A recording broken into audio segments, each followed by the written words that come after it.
ravissement mondial, celui du producteur Harvey Weinstein. Claude François qui est mort au milieu de... C'est le premier jour de l'Euro. Et maintenant, écoutez Yuri Gagarin.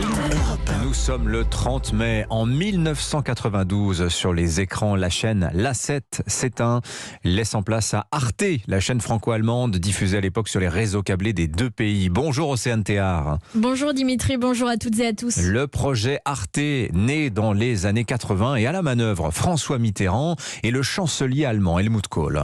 Oui, c'est à l'occasion d'une rencontre en 1986 que le projet d'une chaîne télé germe. Jack Lang est alors ministre de la Culture. Il évoque ce projet encore naissant au micro européen de Catherine Ney. Hier, à Paris, nous avons conclu un accord avec nos partenaires allemands pour donner naissance à cette chaîne culturelle franco-allemande. Ça veut dire voilà un que projet les concret téléspectateurs qui verront avance. des...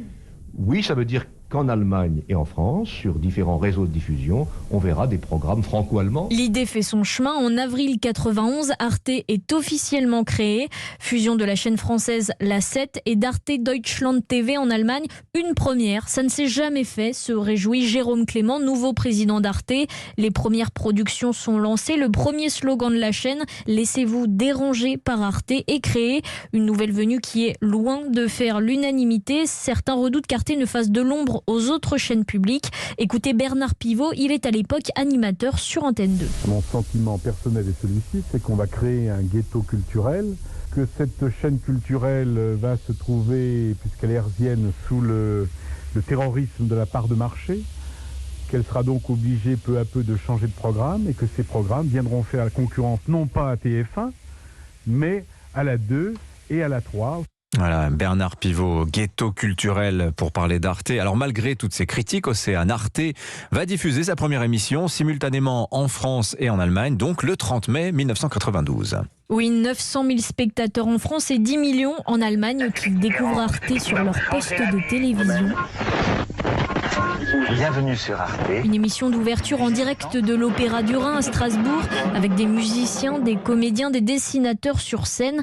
Dans les semaines qui suivent, les programmes de la chaîne se précisent. Arte diffuse à partir de 17h des films d'auteurs visibles nulle part ailleurs, du spectacle vivant, du théâtre, de l'opéra.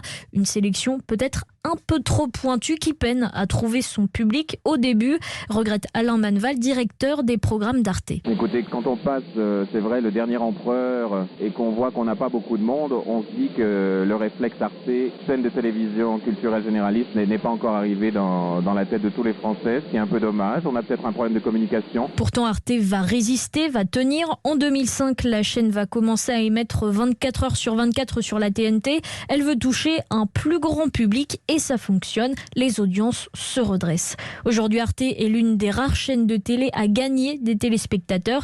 Dernier succès en date, la série En thérapie. Merci beaucoup Océane Théard.